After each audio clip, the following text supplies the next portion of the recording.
Hello everyone, welcome again. If you're watching this, I imagine you need some quick help to solve some app or website issues. So, let's start. Today, we're going to see how to fix Instagram Story music feature not available. You might have encountered a situation where you want to add music to your Instagram stories, but the option or songs don't appear when you try to do so. First, this could happen for a simple reason. Perhaps the song you're looking for isn't available in Instagram's library of songs.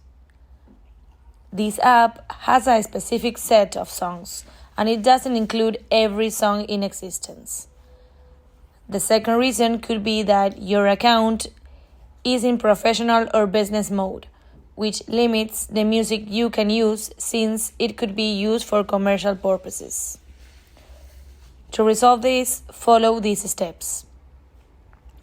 Open the Instagram app and go to your profile. Open the menu with 3 lines in the upper right corner.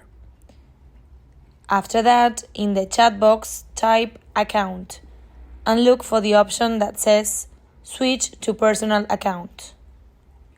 Once you have done this, the issue should be resolved. And that's all, folks. I hope this tutorial has been helpful to you. See you next time. Goodbye.